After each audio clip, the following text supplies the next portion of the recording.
The Arcturian threat commander Rigger stood on the bridge of his flagship, gazing at the vast expanse of stars spread before him, each one a potential conquest waiting to be claimed by the Arcturian Empire.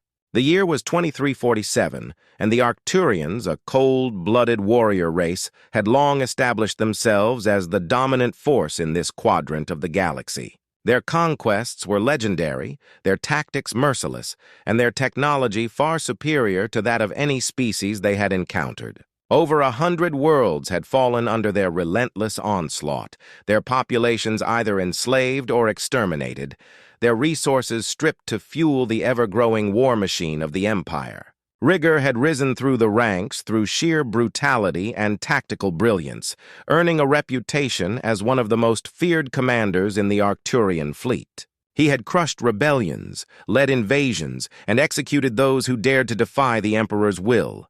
But as he stared at the readings on the hollow screen before him, a sense of unease crept into his mind, a feeling he had not known in all his years of conquest. The target this time was a small, unremarkable planet in a distant solar system, known to its inhabitants as Earth. Initial scans had shown it to be a backwater world, its technology barely sufficient to colonize its neighboring planet.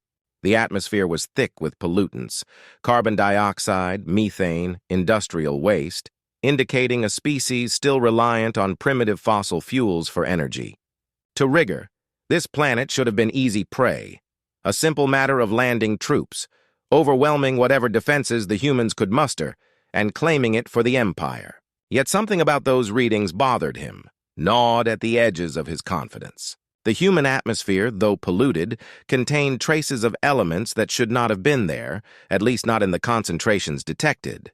There were indications of nuclear activity, high levels of radiation in isolated pockets, and strange electromagnetic fields that defied easy explanation. To Rigger, this suggested one of two things. Either the humans were more advanced than they appeared, or they were hiding something that might complicate the conquest. Rigger's claws tapped restlessly against the armrest of his command chair as he considered the options. His advisors, standing silently behind him, were less troubled, their bulbous eyes narrowing with the smug arrogance that came naturally to Arcturians. "The inhabitants are still burning fossil fuels," Advisor Xylo commented, his voice dripping with condescension. "How quaint. Their technology is rudimentary at best, Commander. They've barely colonized their neighboring red planet. Based on these scans, they should be easy pickings." Rigger nodded slowly, though the unease in his gut did not abate. "Indeed," he murmured, more to himself than to his advisors. "We'll add this primitive backwater to our empire and strip it of resources. They can't hope to resist us." Yet even as he said the words, his mind was already racing ahead, considering the possibilities, the contingencies, the potential threats that might arise. Something was wrong. He could feel it in the pit of his stomach, a sensation that had saved his life more than once on the battlefield. Far below on Earth's surface, NASA scientist Eugene Boyd stared at the pulsing signal on his screen, the blinking red dot heralding a discovery that filled him with dread.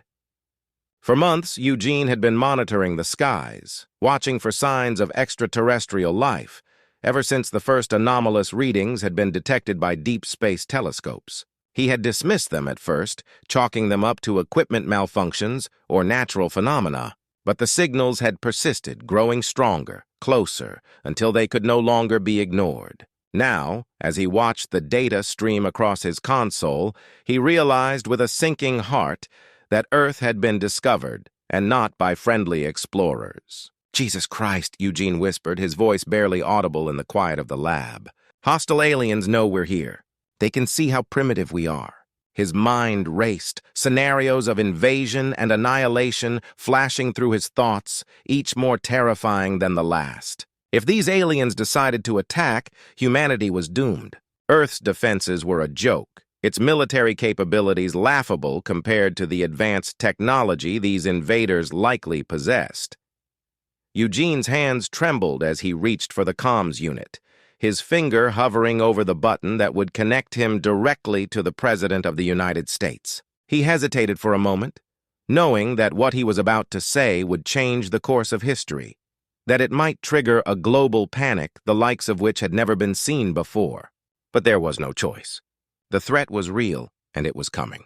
"This is Dr. Boyd," he said, his voice shaky but determined. Year was 2050, and humanity was on the brink of a new era. Colonies had been established on Mars. The moon was a bustling hub of scientific research, and plans were underway to explore the outer planets. But despite these advances, the gulf between the stars remained unbridged, the dream of faster-than-light travel still out of reach. Earth still relied on burning ancient plants for power, its cities choked with the smog of industrial progress. To an advanced spacefaring race, humans would appear as primitive as ants, sitting ducks waiting to be squashed underfoot. As Eugene waited for the call to connect, he watched the blinking red dot on his screen grow closer, the titanic alien vessel having entered the solar system and taken up an ominous orbit around Jupiter. He knew with nauseating certainty that they were analyzing Earth, finding it ripe for conquest. When the president's ashen face finally filled the screen, Eugene didn't mince words. "We've been discovered," he said, his voice tight with fear. "Their technology is centuries beyond ours. Our carbon dioxide emissions and pollution will make it obvious we can't defend ourselves." He took a deep breath, his mind racing to find a solution. Any solution that might save humanity from the fate that seemed inevitable. "Unless we drastically alter our atmospheric profile to fool them," he added, his voice gaining strength as a desperate plan began to form in his mind. The president blanched, his voice a strained whisper as he asked, "What are you proposing, Dr. Boyd?" Eugene outlined his desperate plan, tapping frantically at the keys as schematics flashed across the screen. "We need to make our atmosphere look far more advanced and dangerous than it is," he explained, his voice steady now with the resolve of a man who knew he was humanity's last hope. "Seed it with decoy signals and artificial elements. If we can convince them we're more trouble than we're worth to conquer, they might back off." The president looked grim, the weight of the world literally on his shoulders. "The other world leaders are torn between attempting to communicate or preparing for war," he said, his eyes reflecting the enormity of the decision he was about to make. "But you think this deception is our only chance?" Eugene nodded firmly, his jaw set with determination. Trying to fight would be suicide. "We have to deter them from attacking in the first place. It's a long shot, but it's the only way to avoid extinction or enslavement." As the alien ship began to move, the ominous blip on the screen growing closer, the president took a deep breath, his face pale but resolute. "Whatever you need, Dr. Boyd, make it happen. We're out of time and options." Eugene set his jaw, knowing that the most important and desperate scientific effort in human history was about to begin, and that failure was not an option. Operation Pinnacle. Eugene Boyd's heart pounded as he marched into the secure briefing room, his mind racing with the implications of the task that lay ahead. The fate of the entire human race rested on his shoulders, a burden that felt almost unbearable. The president and the assembled Joint Chiefs of Staff turned to face him, their expressions a mix of apprehension and desperate hope. The room was bathed in the cold, sterile light of holographic displays, casting eerie shadows on the walls as the weight of the situation pressed down on everyone present. Eugene took a deep breath, steadying himself before he spoke. "Gentlemen," Eugene began, his voice steady despite the enormity of the moment, "the alien ship is bearing down on us. Based on their scans, they believe we're primitive and defenseless." He paused, letting the grim reality sink in before continuing. "But I have a plan." With a flick of his wrist, Eugene activated the holographic display, a shimmering image of Earth appearing in the center of the room, surrounded by a dense network of glowing nodes. The room fell silent as the assembled military leaders leaned in, their eyes fixed on the display. "We launch a fleet of high-altitude balloons and drones," Eugene explained, gesturing to the nodes on the hologram. "Each carrying a payload of sulfur dioxide, nitrous oxide, and exotic heavy elements. When dispersed in the upper atmosphere, this cocktail will mimic the signature of a highly advanced civilization." The president leaned forward, his brow furrowed in confusion. "Advanced how exactly?" he asked, his voice tinged with skepticism. Eugene's eyes gleamed with determination as he answered. "Nuclear fusion reactors, Matter-antimatter power plants, industrial-scale quantum computing, Eugene said, his voice gaining confidence with each word. Technology centuries beyond our current capabilities. Murmurs rippled through the room as the implications of Eugene's plan began to sink in. The president held up a hand, his gaze locked on Eugene. "You're proposing we trick them?" "It's our only chance," he said, his voice unwavering. "If they believe we're primitive, they'll invade and strip our planet bare. But if we can convince them we're too advanced to be worth the trouble." He trailed off, letting the implication hang in the air. The president exchanged glances with his advisors, the weight of the decision etched on their faces. After a long, tense moment, he turned back to Eugene, his expression grim but resolute. "How confident are you that this will work?" the president asked, his voice barely above a whisper. Eugene met his gaze unflinchingly, his own resolve hardening in the face of the monumental challenge ahead. "It's a gamble," Eugene admitted, "but it's the only way to avoid extinction or enslavement. We have to try." The room fell silent, the gravity of the situation pressing down on everyone present like a physical weight. Finally, the president nodded slowly, his decision made. "Operation Pinnacle is a go," the president declared, his voice ringing with authority. The room erupted into a flurry of activity as orders were barked and plans were set into motion. Eugene immediately took charge, directing his team with a newfound sense of purpose. This was it, the most important mission in human history.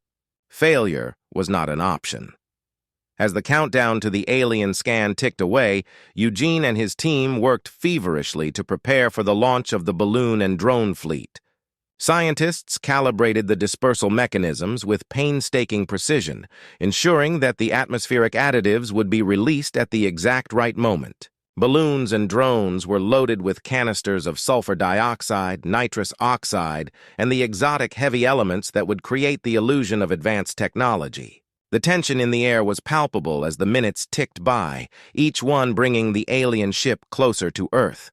With mere hours to spare, Eugene's assistant, Ajit, burst into the control room, his face ashen with fear. "Dr. Boyd!" Ajit panted, his voice trembling with urgency. "We have a problem!" Eugene's blood ran cold at the words, his mind instantly racing to anticipate the worst. "What is it?" Eugene demanded, his voice tight with anxiety. Ajit swallowed hard before answering, his eyes wide with fear. "The Trill are using a spectrographic scanning method we didn't anticipate," Ajit explained, his voice shaking. "We need an additional element to make this work. Promethium." Eugene felt a chill run down his spine at the mention of the rare and elusive element. Promethium was incredibly difficult to obtain, and they had none on hand. Without it, their entire plan would unravel, and Earth would be laid bare to the alien invaders. "How much do we need?" Eugene asked, his voice tense. "At least 500 kilograms," Ajit replied grimly. "And we need it dispersed with the other elements." Eugene sucked in a sharp breath, his mind racing to find a solution. They were out of time, out of options. If they couldn't secure the promethium, Operation Pinnacle would fail, and Earth would be doomed. "Find it," Eugene ordered, his voice tight with urgency. "I don't care how, but find me that promethium." "We can't fail." Ajit nodded, his face pale but determined, before rushing off to begin the desperate search for the elusive element. Eugene turned back to the countdown clock, the numbers seeming to blur before his eyes as the weight of the world pressed down on his shoulders. On the Trill ship, Commander Rigger watched the scans of Earth with narrowed eyes, the readings perplexing him to no end. Elements and gases that should have been impossible for a primitive species flickered across the screen, raising doubts in his mind about the initial assessment of the planet. "This doesn't make sense," Rigger muttered, his claws tapping restlessly against the console. "If they possess fusion and antimatter technology, our initial assessment was flawed." His science officer, Zix, nodded, his expression troubled. "Perhaps we underestimated them," Zix suggested cautiously. "Additional scans are needed before we proceed." Rigger leaned back in his chair, a flicker of doubt creeping into his mind. If the humans were more advanced than they had assumed, conquering Earth might prove far more difficult than anticipated. "Deploy a stealth probe," Rigger ordered, his voice tinged with uncertainty. "If this is some primitive trick, we'll expose it." Back on Earth, Eugene paced the control room, his nerves frayed to the breaking point as the success of Operation Pinnacle hung in the balance. They had secured the balloons, drones, and most of the atmospheric additives, but without the promethium, their deception would be incomplete. The alien ship's stealth probe was already en route, its sensors primed to scan Earth's atmosphere and determine the planet's true technological level. As the countdown clock ticked relentlessly toward zero, Ajit's voice crackled over the radio, breathless and urgent. "Dr. Boyd, the promethium supply is tainted. It's unusable." Eugene's heart seized in his chest at the news, his mind spinning in a desperate attempt to find a solution. Without promethium, their entire plan would collapse, and the Trill would see through the ruse, realizing that Earth was ripe for conquest. Ajit continued, his words tumbling out in a rush. "I checked with the supplier. The batch we received was contaminated during processing. They don't have any more." Eugene banged his head against the console, his mind racing. They were out of options and nearly out of time. If he couldn't find an alternative source of promethium immediately, Operation Pinnacle would fail, and Earth would be at the mercy of the alien invaders. Suddenly, inspiration struck. "Ajit, get on the horn with every lab, every research facility on the planet," Eugene ordered, his voice tight with urgency. "We need promethium, and we need it now." Ajit nodded grimly, his fingers flying across the keyboard as he fired off urgent messages to their international counterparts. Eugene grabbed his phone, scrolling through his contacts with trembling hands. Come on," Eugene muttered under his breath as he dialed number after number, each call ending in failure, his hopes dwindling with every negative response. Just as despair began to set in, his phone lit up with an incoming call. "Eugene, it's Dmitri from Nova Sears." The voice on the other end crackled through the line. Eugene's heart leapt with a glimmer of hope. "Dmitri, tell me you have good news," Eugene pleaded, his voice barely above a whisper. "We might have what you need," Dmitri replied, his tone cautious. "There's a small cache of promethium at our remote lab in Siberia. It's not much, but it'll have to do." Eugene cut him off, relief flooding his veins. "I'm sending a team now. Thank you, my friend. You may have just saved the world." As Eugene dispatched a retrieval squad to Siberia, the alien stealth probe neared Earth's orbit, its sensors primed to scan the atmosphere for signs of advanced technology. The fate of the world hung in the balance, the clock ticking down to the moment of truth. Would their deception hold? Or would the alien invaders see through the ruse and descend upon Earth with the full might of their technological superiority? The Siberian gamble Eugene paced the control room, his nerves frayed to the breaking point as the minutes ticked down. The team in Siberia was en route to the remote lab, where they would retrieve the promethium that was the key to their survival. The alien probe was already in position, silently scanning the atmosphere, its sensors probing deep into the layers of gases that surrounded the planet. The success of Operation Pinnacle rested on a razor's edge, and Eugene knew that every second counted. The retrieval team was the last hope, and they were racing against time to bring back the critical element. The radio crackled to life, breaking the tense silence that hung over the control room. "Dr. Boyd, this is Lieutenant Hayes." The voice of the team leader came through with a clarity that made Eugene's heart pound. "We've reached the lab, but the conditions here are worse than we anticipated. A blizzard has hit and visibility is near zero. It's going to take some time to locate the promethium cache." Eugene clenched his fists, his knuckles turning white as he listened to the update. Time was running out, and the thought of losing precious minutes due to the weather was almost unbearable. "Do whatever it takes, Lieutenant," Eugene replied, his voice strained but firm. "We need that promethium or we're finished." "We're on it, Dr. Boyd," Hayes responded, the determination in his voice clear even through the static. "We'll get it done." As the transmission ended, Eugene turned his attention back to the holographic display, where the countdown clock continued its relentless march toward zero. The probe's data stream scrolled across the screen, its readings incomprehensible to anyone without the specialized knowledge Eugene possessed. He scrutinized every detail, searching for any indication that the alien probe was beginning to detect the deception they were weaving. The sulfur dioxide and nitrous oxide were already in place, dispersed into the upper atmosphere by the balloons and drones, creating a false signature that suggested advanced technological activity. But without the promethium, the ruse would be incomplete, and the aliens would likely see through the facade. Minutes felt like hours as Eugene waited, his mind a whirl of calculations and contingency plans. He couldn't afford to let doubt creep in. The fate of humanity rested on his shoulders, and he needed to stay focused.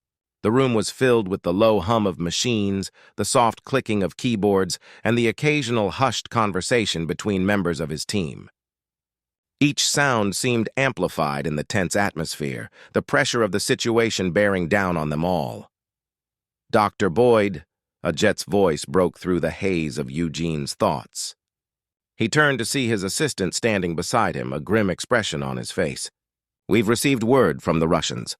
They're willing to assist with the retrieval operation. They've deployed a high-altitude weather balloon to help guide our team through the blizzard." Eugene nodded, grateful for the support. "That's good news, Ajit." "Let's hope it's enough." As the Russian balloon ascended into the stormy Siberian sky, its sensors began feeding data back to the control room. The weather conditions were indeed severe, with winds howling at over 100 kilometers per hour and temperatures plummeting to dangerous levels. The balloon's advanced tracking systems were the only things standing between the retrieval team and the potential loss of the promethium in the blizzard's whiteout conditions. The minutes ticked by in agonizing silence as Eugene and his team monitored the balloon's progress. The data it provided was essential for guiding the ground team to the exact location of the promethium cache, buried deep within the remote lab's underground storage facility. The facility had been built to withstand the harshest conditions, but the blizzard was pushing its limits. The retrieval team struggled through the snow, their progress slowed by the extreme cold and blinding winds. "Lieutenant Hayes, do you copy?" Eugene called out over the radio, his voice tense with anticipation. "Copy, Dr. Boyd," Hayes replied, his voice barely audible over the howling wind. "We've reached the entrance to the storage facility. We're going in now." Eugene's breath caught in his throat as he waited for the next update. The team was so close, but the clock was ticking down faster than he could bear. The alien probe continued its silent vigil in orbit, scanning the atmosphere with increasing scrutiny. If the promethium wasn't dispersed in time, the entire operation would fail. Inside the storage facility, Hayes and his team navigated the dark, labyrinthine corridors, their flashlights cutting through the oppressive darkness. The facility was a maze of steel and concrete, with each turn leading them deeper into the heart of the complex. The cold was intense, even inside the facility, and the team's breath fogged the air as they moved. The walls seemed to close in around them, the weight of the mission pressing down on them as they approached the storage vault where the promethium was kept. "We're at the vault," Hayes reported, his voice tense with urgency. "We're going to need a few minutes to get it open." "Do it fast, Lieutenant," Eugene urged, his own heart racing as he imagined the alien probe continuing its scan, inching closer to discovering the truth. Hayes and his team worked quickly, using a combination of brute force and technical expertise to bypass the vault's security measures. The cold made their movements slow and deliberate, their fingers numb despite the thermal gloves they wore. Finally, with a creak of protesting metal, the vault door swung open, revealing the precious cache of promethium stored inside. "We've got it," Hayes announced, his voice tinged with relief. "We're extracting the promethium now." Eugene allowed himself a brief moment of hope, but he knew they were far from out of danger. The promethium still needed to be transported back to the launch site and dispersed into the atmosphere before the alien probe completed its scan. Every second counted, and they had no margin for error. The team worked quickly, loading the promethium canisters onto the waiting transport sleds. The sleds were designed to move across the snow with minimal resistance, but the blizzard made even this task a formidable challenge. The winds howled around them, threatening to tear the sleds from their grasp as they began the arduous journey back to the surface. As they emerged from the facility, the Russian weather balloon guided them through the blinding snow, its sensors providing critical data to keep them on course. The blizzard showed no signs of abating, and the team was forced to move slowly, battling both the elements and the clock as they made their way back to the waiting transport vehicles. Back in the control room, Eugene watched the countdown clock with mounting dread. The alien probe's data stream showed that it was nearing the final stages of its scan. The sulfur dioxide and nitrous oxide were already in place, creating the false signature of an advanced civilization, but without the promethium, the ruse would be incomplete. They needed to get the element into the atmosphere before the probe completed its analysis. "Lieutenant Hayes, what's your status?" Eugene called out over the radio, his voice betraying the urgency he felt. "We're almost there, Dr. Boyd," Hayes replied, his breath labored from the effort of hauling the heavy promethium canisters through the snow. "We're approaching the transport now." "Hang in there, Lieutenant," Eugene urged, his heart pounding in his chest. "You're almost there." The team reached the waiting transport vehicles, loading the promethium canisters with a speed born of desperation. The vehicle's engines roared to life, their treads digging into the snow as they began the journey back to the launch site. The wind whipped around them, the blizzard showing no mercy as they pushed through the storm. In the control room, Eugene's eyes were glued to the holographic display. The probe was in the final stages of its scan, its sensors probing deeper into the atmosphere with each passing second.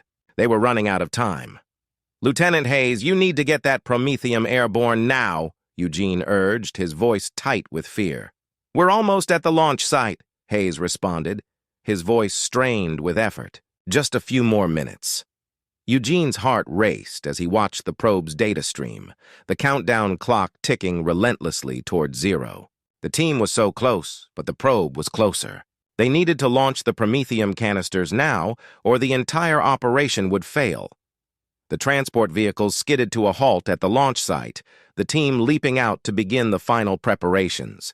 The canisters were loaded onto the waiting drones, the launch sequence initiated with trembling hands. The blizzard raged around them, the wind howling as if it were trying to tear the drones from the sky before they could complete their mission. "Launching now," Hayes reported, his voice shaking with the intensity of the moment. The drones lifted off, their engines straining against the wind as they ascended into the stormy sky. Eugene watched the holographic display with bated breath. His entire being focused on the blinking icons that represented the drones carrying the promethium. The alien probe was seconds away from completing its scan, and everything hinged on the drones reaching their target altitude in time.